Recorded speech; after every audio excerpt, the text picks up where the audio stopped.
The sound engineers at WVPB Radio in Charleston could not explain what they were hearing.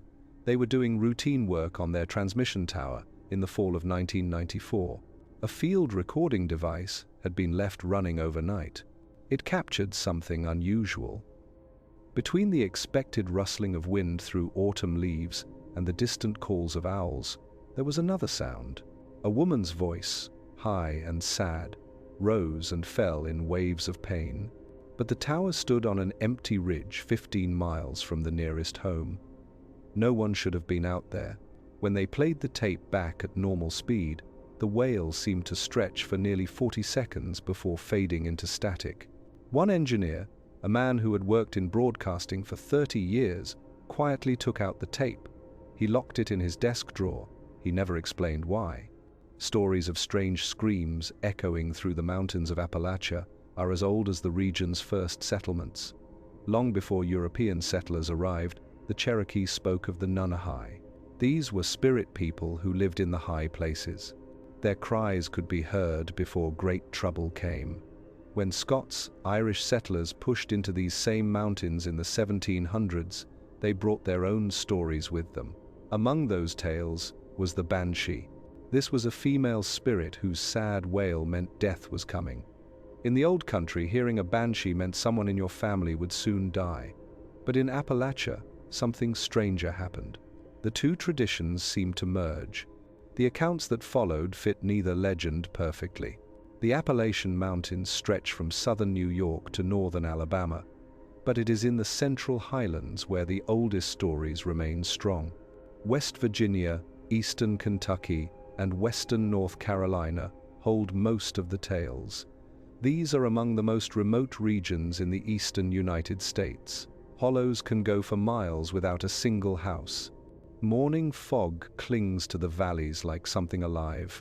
The distance from civilization breeds strange tales. It also preserves them. Families pass down stories that would be forgotten elsewhere. When multiple generations report hearing the same sounds in the same locations, people start to pay attention. Historical records from the early 1800s contain scattered notes about mysterious screams in the mountains. A circuit preacher named Reverend Jacob Holt wrote in his journal in 1823. He spent a night at a homestead near what is now the border of West Virginia and Virginia. The family seemed nervous as darkness fell. When he asked why, they told him about the woman who cried in the woods. They had heard her for 3 generations. Always in autumn, always at night. Reverend Holt dismissed it as old superstition. Then he heard it himself around midnight. He described it as the saddest sound he had ever encountered, like a mother mourning for a lost child. The family told him something else. Whenever they heard the crying, someone in the community died within 2 weeks. Holt made no further comment in his journal. He never returned to that homestead. By the late 1800s, more people moved into the mountain communities. The reports became more frequent. Newspaper files from the period show occasional mentions of strange events. The Wheeling Daily Intelligencer ran a brief item in October 1887. It was about a series of strange screams heard near Gawley Bridge. Local residents had organized search parties. They were convinced someone was in trouble, but they found nothing. The sounds continued off and on for 3 weeks. Then they stopped suddenly. 2 days later, a mine collapse killed 6 men in a nearby coal operation. The paper made no connection between the events, but locals did. What makes these accounts interesting is their similarity. Witnesses across different time periods and locations describe almost the same sounds. The scream is usually described as female. It is long and deeply sad. It does not sound like any known animal. Those who have heard it often mention a quality they struggle to put into words, something that affects them on a deep level. Many report feeling deep sadness or strange dread. Some describe physical symptoms: sickness to the stomach, sudden cold, a feeling of being watched. The screams usually happen at night, though not always. They are most commonly reported in autumn and early winter. They often come before deaths or disasters in the community. In 1952, a family named Garrett lived on a small farm outside of Richwood, West Virginia. Thomas Garrett was a logger. His wife Martha ran a small grocery from their front room. They had 3 children, ages 7 to 14. On the evening of the 12th of November, the family was finishing dinner. Then they heard what Martha later described as a woman shrieking in pain. It came from the woods behind their property, perhaps 200 yards away. Thomas grabbed his rifle and a flashlight. He went to investigate. His oldest son followed. They searched for over an hour. They found nothing, no tracks, no signs anyone had been in those woods at all. The screaming continued off and on over the next week. Sometimes it would wake them in the middle of the night. Other times it would echo through the hollow in late afternoon. Thomas reported it to the county sheriff. The sheriff sent a deputy to investigate. The deputy heard nothing during his visit, but he took the family's concerns seriously. He had grown up in these mountains. He had heard similar stories from his own grandparents. On the 19th of November, 7 days after the screaming began, it stopped. The following morning, a logging truck carrying 3 men from the same crew as Thomas went off a mountain road. All 3 died. Thomas Garrett never spoke publicly about the screams again. His daughter, now in her 70s, confirmed the account in an interview done in 2008. She still remembers the sound, she said. It was not like anything natural. The event is not limited to West Virginia. Eastern Kentucky has its own cluster of reports, especially in the areas around Pine Mountain and the Red River Gorge. In 1967, park rangers at Natural Bridge State Park looked into reports of screaming in the forest. Visitors had complained for several nights in a row. Rangers were concerned someone might be hurt or in danger. Ranger William Hayes led a search team into the area where the sounds had been reported.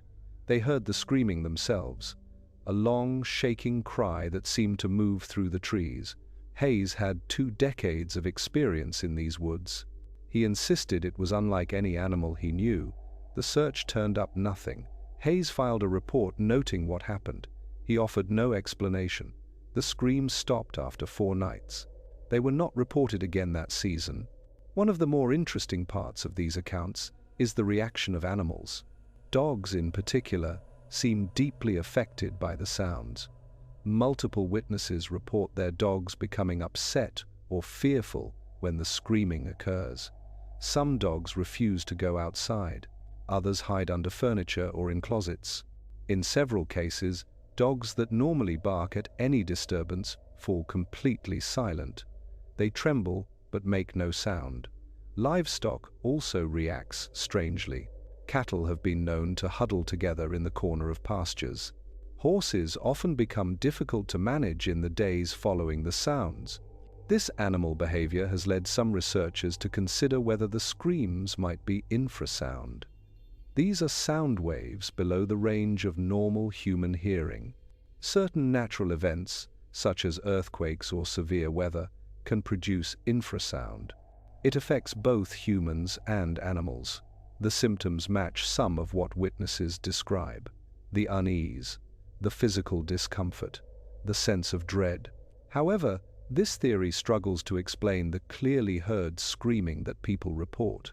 Infrasound is by definition below the range of human hearing. If the screams are heard clearly, they are not infrasound. Some have suggested a combination, perhaps a heard scream along with infrasound. But this raises more questions than it answers. What natural source could produce such a specific combination?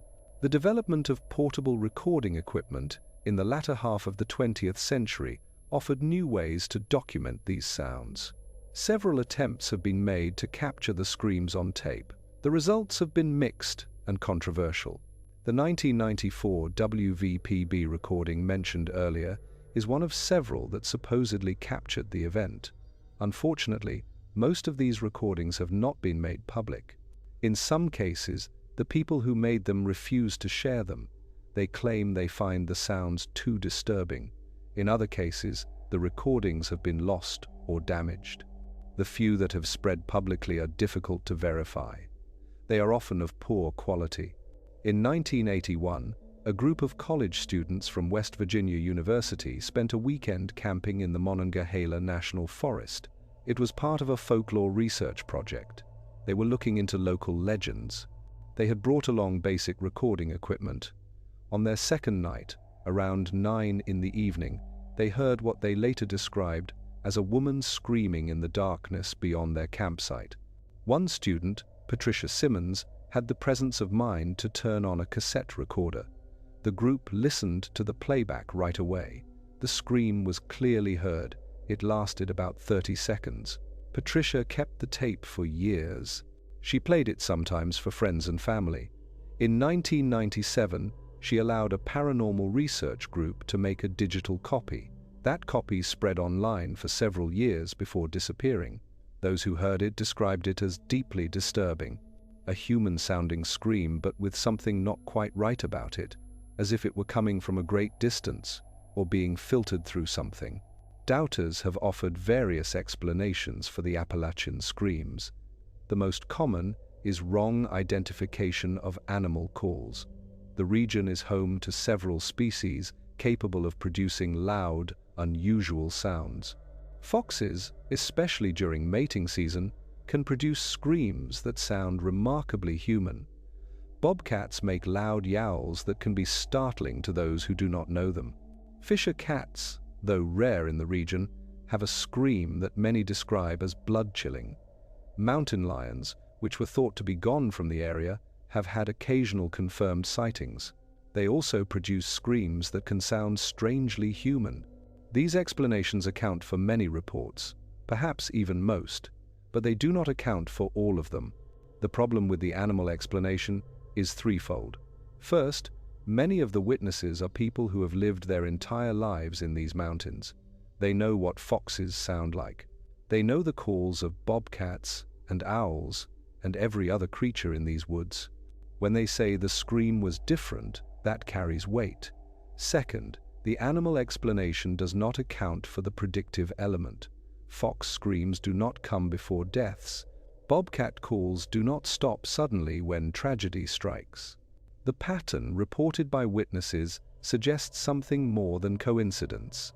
Third, the emotional and physical responses reported by witnesses seem too strong for what would be expected from an animal call. Fear is understandable when you hear an unexpected sound in the dark, but the deep dread and lasting disturbance that many describe suggests something more than simple surprise. Another explanation focuses on sound behavior. The Appalachian Mountains can produce unusual sound effects. Temperature changes can cause sounds to travel much farther than they normally would. Valleys and hollows can create echo effects that twist and amplify noises. A sound starting miles away might seem close at hand. A single scream might seem to last much longer due to echoes. This explains some of the strangeness, but not all of it. It does not explain the similarity of the descriptions across different locations and time periods. It does not explain why the sounds seem to match up with later tragedies. That is, if that connection is real and not just the mind-finding patterns. The psychological explanation suggests that people are hearing real sounds, animal calls, or human voices, but interpreting them through the lens of cultural expectation. If you grow up hearing stories about screaming spirits, you are prepared to interpret unusual sounds in that context. If someone in the community dies shortly after you hear a strange noise, you connect the two events in your mind. The human brain is excellent at finding patterns. Even when no pattern exists, this is a reasonable explanation for many cases. Cultural context absolutely shapes how we understand unclear stimuli. But again, it struggles with certain elements. It does not explain the physical symptoms some witnesses report. It does not explain why animals react so strongly. And it does not explain the cases where people with no prior knowledge of the folklore report identical experiences. The folklore itself offers another layer to consider. The Banshee legend, as it exists in Irish and Scottish tradition, is specific and detailed. The Banshee is usually tied to particular families, especially those of Gaelic heritage. She appears or is heard when someone in that family is about to die. She is not random. She does not warn strangers. the Appalachian event does not follow these rules. The screams seem to come before deaths or disasters in the community generally, not in specific families. This suggests either a change in the folklore as it adapted to the new world, or that the Appalachian event is something separate that merely looks like the Banshee legend. The Cherokee tradition of the Nunnehi is also worth examining more closely. The Nunnehi were spirit people, generally kind but powerful and best left alone. They lived in the mountains and sometimes helped humans, but they could also be dangerous. Their connection to omens and warnings is well documented in Cherokee oral tradition. Some of the oldest Appalachian families, those with partial Cherokee heritage, speak of the screaming woman in ways that blend both traditions.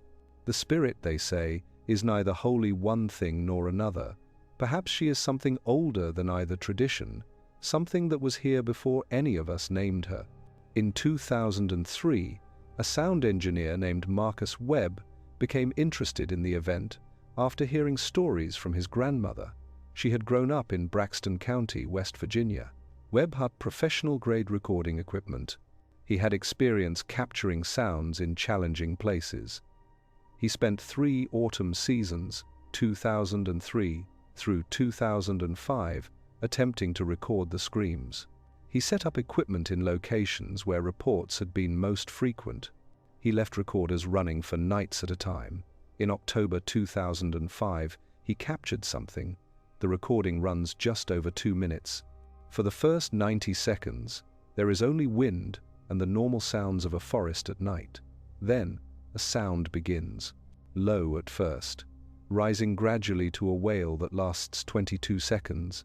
It fades, returns briefly, then stops. Webb analyzed the recording carefully.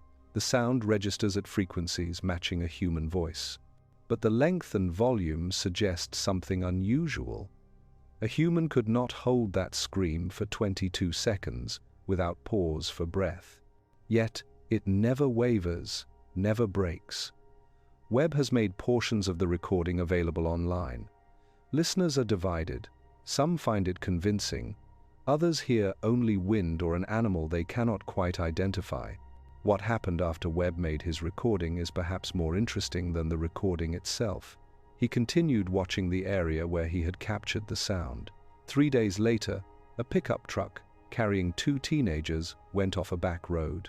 Less than 2 miles from Webb's recording location, both teenagers died. Webb was shaken by the coincidence. He shared his recording with local researchers. He made his account public, but he stopped his investigation. In an interview 6 months later, he said he was not sure he wanted to know what made the sound. Some things, he suggested, might not have explanations we are equipped to understand. The question of what these sounds actually are remains open. If we set aside explanations that require supernatural events, we are left with limited options. Unknown animals are possible, but seem unlikely. The region has been carefully surveyed.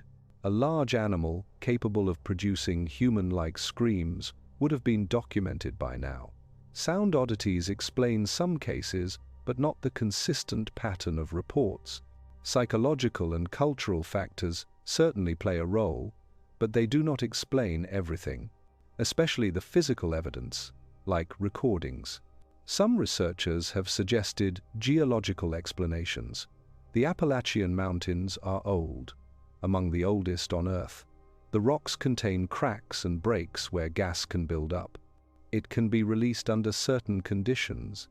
Could escaping gas create sound? Possibly, but the sounds would be more mechanical than vocal. Could magnetic forces create hearing problems? Studies have shown that certain magnetic frequencies can affect the human brain. They can create sensations and even hearing experiences. But this does not explain how multiple people hear the same thing at the same time. It does not explain the recordings. There is another possibility, one that is harder to discuss in rational terms. Perhaps these sounds represent something at the edge of our ability to see or understand. Not supernatural in the sense of breaking natural law, but natural in ways we have not yet recognized. Sound is vibration, memory, emotion, trauma. These leave marks on places in ways we are only beginning to understand. The Appalachian Mountains have seen tremendous loss over the centuries. Mining disasters, sickness outbreaks, poverty, violence. These hills have witnessed human suffering on a scale difficult to grasp. Could that suffering leave an echo? Could certain conditions, weather-related, ground-related, mind-related, allow people to sense something that is always there, just beyond the normal range of experience? The people who live in these mountains do not spend much time debating theories. They know what they have heard. They know the stories their parents told them, and their grandparents before that. When the screaming starts, they pay attention. They check on their neighbors. They are careful on the roads. Sometimes nothing happens. Sometimes something does. The connection might be coincidence. Or it might be something we do not yet have the tools to measure. Modern reports continue. A hiker in the Jefferson National Forest in Virginia reported hearing long screaming in 2019. She was experienced, familiar with the area and its wildlife. She was certain the sound was not an animal. Park rangers investigated but found nothing. In 2021, residents of a small community in McDowell County, West Virginia, reported screams over several nights in early November. No deaths followed that time, at least none that were publicly connected, but the unease remained. People talk about feeling watched, about pets behaving strangely, about an atmosphere of wrongness that settled over the hollow. It did not lift for weeks. Beyond the well-known accounts, there are countless smaller stories, tales that never made it into newspapers or official reports. A woman in Nicholas County tells of her great-aunt who heard the screaming 3 nights before her husband died in a house fire in 1948. The aunt had been so disturbed by the sounds that she begged her husband not to go to work. He dismissed her fears. On the 3rd day, their home caught fire while he slept. A man in Clay County recalls his father hearing the screams in the winter of 1973. His father was a coal miner, not given to flights of fancy. But he heard something in the woods behind their home that made him physically ill. Within the week, there was a collapse in the mine where he worked. He was not in the section that collapsed, but 3 of his friends were. They did not survive. These personal stories, passed down through families, carry a weight that official reports sometimes lack. They are intimate, specific. They contain details that would be difficult to fabricate. The way a grandmother's hands shook when she told the story, the way a grandfather refused to go into certain parts of the woods for the rest of his life. These are not the stories of attention seekers or those looking to profit from mystery. These are the stories of people who experienced something that changed them. The geographic distribution of the reports is also worth noting. While screams have been reported throughout Appalachia, there are clusters. Certain areas seem to produce more accounts than others. Braxton County in West Virginia has a particularly high concentration. So does the area around the Red River Gorge in Kentucky. The mountains of western North Carolina, particularly around the Pisgah National Forest, also feature prominently in the accounts. Some researchers have tried to find connections between these areas. Are there geological similarities, historical events that might link them? So far, no clear pattern has emerged. The areas vary in geology, history, and settlement patterns. The only thing they seem to share is the mountains themselves and the stories of screaming in the night. There are also seasonal patterns worth considering. The vast majority of reports occur between September and December. Autumn and early winter seem to be when the screams are most commonly heard. Why this might be is unclear. Some have suggested it relates to animal behavior, as this is mating season for several species. But as we have seen, the animal explanation has significant problems. Others have pointed to historical patterns of tragedy in the region. Mining accidents, always a risk, were more common in winter months when weather made conditions more dangerous. Illness spread more readily in cold weather when people stayed indoors in close quarters. Perhaps the screams reflect a kind of collective memory of loss concentrated in these darker months. The role of isolation in these accounts cannot be ignored. Many of the reports come from people living in extremely remote areas, families who might be miles from their nearest neighbor, where darkness means true darkness, with no streetlights or passing cars to break it, where the sounds of the forest are the only sounds for hours. Isolation does things to the human mind. It heightens awareness, makes every sound significant. In that context, it is perhaps understandable that unusual noises would be interpreted as threatening or supernatural. But this does not explain why the interpretations are so consistent. Why people separated by centuries and miles describe almost identical experiences. There is also the question of why these sounds, if they are natural, have not been more thoroughly studied.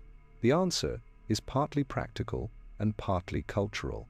The areas where the screams are reported are often difficult to access. They are remote, with poor roads and challenging terrain. Setting up monitoring equipment in these locations is not easy. Moreover, the events are unpredictable.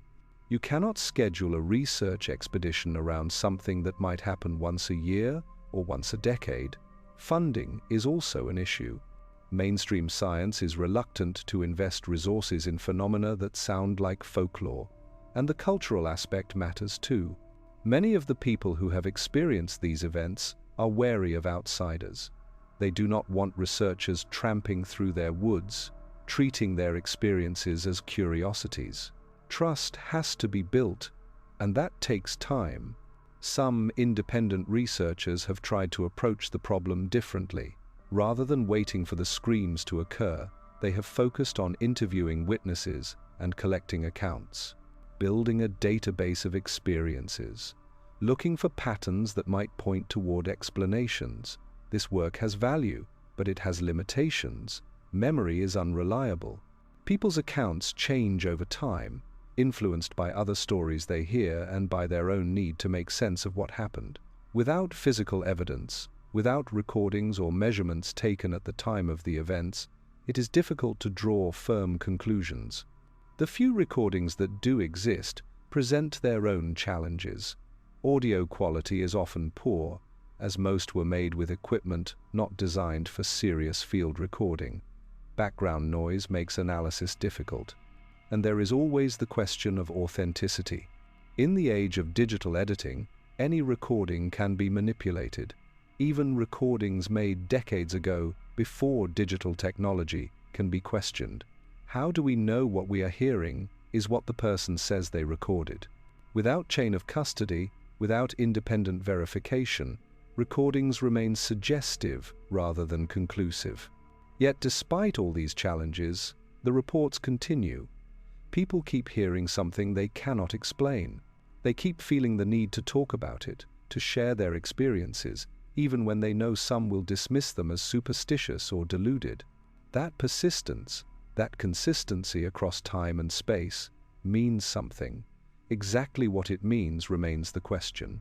Some of the most compelling accounts come from people who were skeptics before their experiences. People who did not believe in the supernatural, who had never heard the local legends, who approached the sounds with rational explanations in mind. A geologist working in the region in the 1990s reported hearing the screams while conducting a survey. He spent considerable time trying to identify the source. He considered and ruled out every animal he knew. He considered echo effects and wind patterns. He could not find an explanation that satisfied him. He filed a report with his employer but asked that his name not be used. He did not want to be associated with something that sounded like folklore.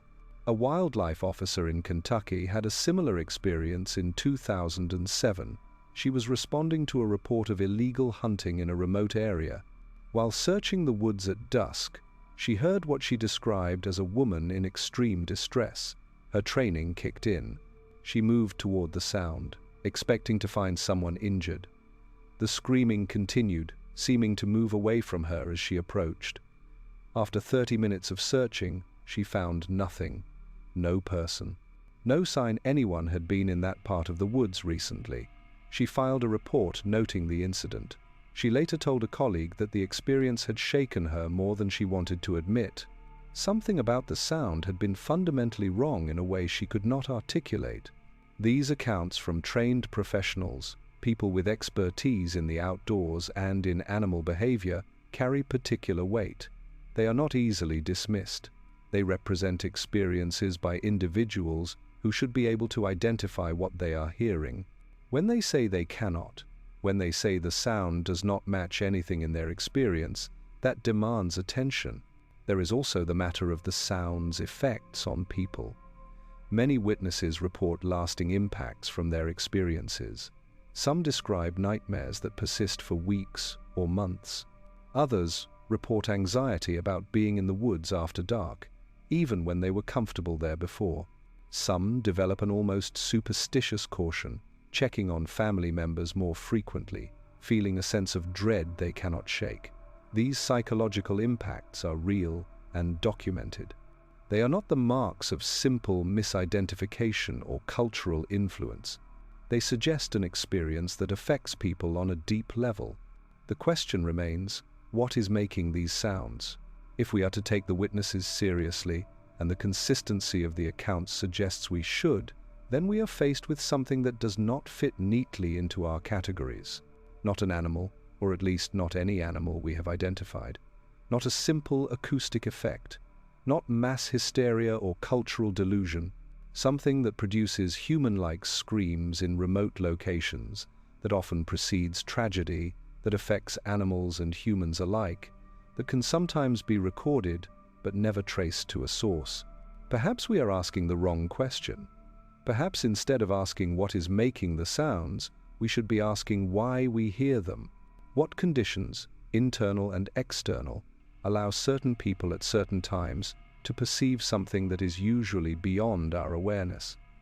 The mountains have always been places of mystery, places where the normal rules seem not quite to apply, places where the veil between what we know and what we do not know grows thin. The screams of Appalachia resist easy answers. They exist in that uncomfortable space between folklore and documented event, between what we can explain and what we can only describe. The recordings are real. The witnesses are believable. The pattern of reports spanning centuries is difficult to dismiss. Yet we have no final answer for what creates these sounds, or why they occur when and where they do. Perhaps that is appropriate. The mountains keep their secrets. They always have. The people who live among them understand this in ways that outsiders often do not. There are things in these hills, things that were here long before we gave them names. Some of those things make sounds. When you hear them, you pay attention. You do not ignore them. And if you are wise, you do not go looking for explanations you might not want to find. The hollers and ridges hold on to their stories.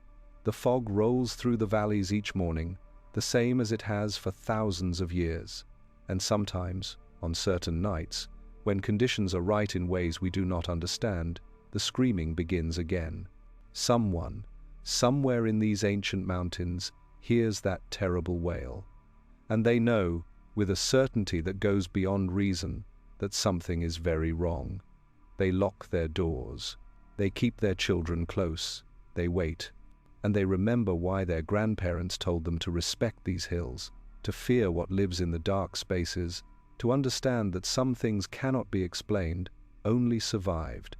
If you have heard something you could not explain in the mountains, something that made your dogs hide and your skin crawl, we would like to hear about it. Leave your account in the comments. And if you enjoyed this look into one of Appalachia's most persistent mysteries, please like this video and subscribe for more explorations of the unexplained.